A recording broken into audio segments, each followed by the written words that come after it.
Hi, I'm Liz from Brazilian Yoga and Pilates. Today I'm going to show you the famous down dog, preparations for it, and then a way to modify it to customize it to your individual needs. So down dog is a pose that is really great for everything. That's why it's in so many yoga classes. It really stretches and works every muscle in the body. You'll feel a lot taller after you've completed it. This may be a little challenging for people that have weak wrists or carpal tunnel syndrome, but I'll show you a few modifications so that you can solve that and get the most out of the pose. So we're going to start on all fours.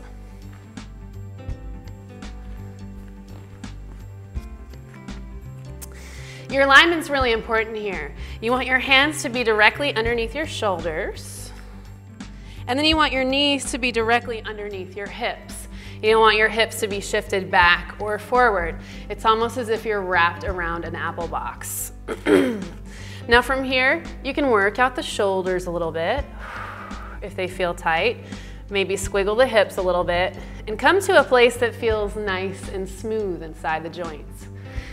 Now, if you do have one of those wrist issues or carpal tunnels like mentioned, you're going to need to come forward a little bit and fold your mat over so that you can place the square part of your hand on the elevated part and then place the fingers on the floor. This will help protect the wrists.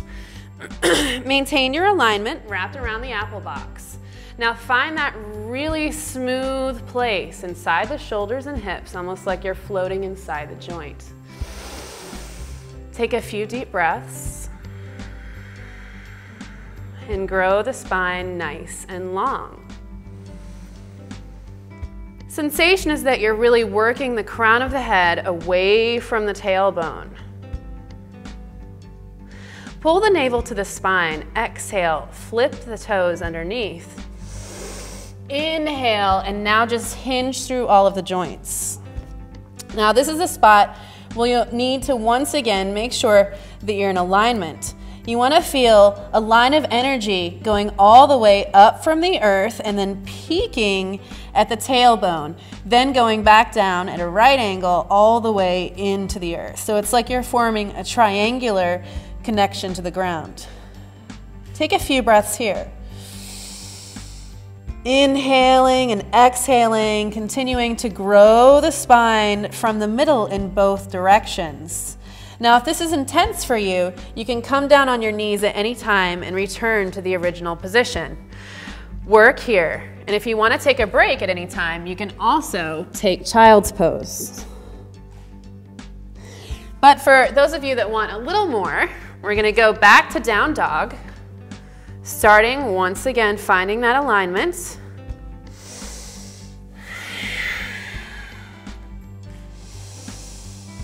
Going right into the full stretch.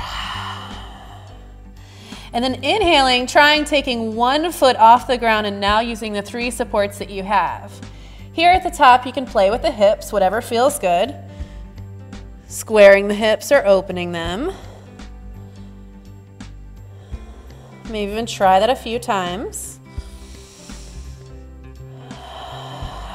Or make it dynamic. Again, at any time, you can stop in the middle, returning to all fours, or even child's pose.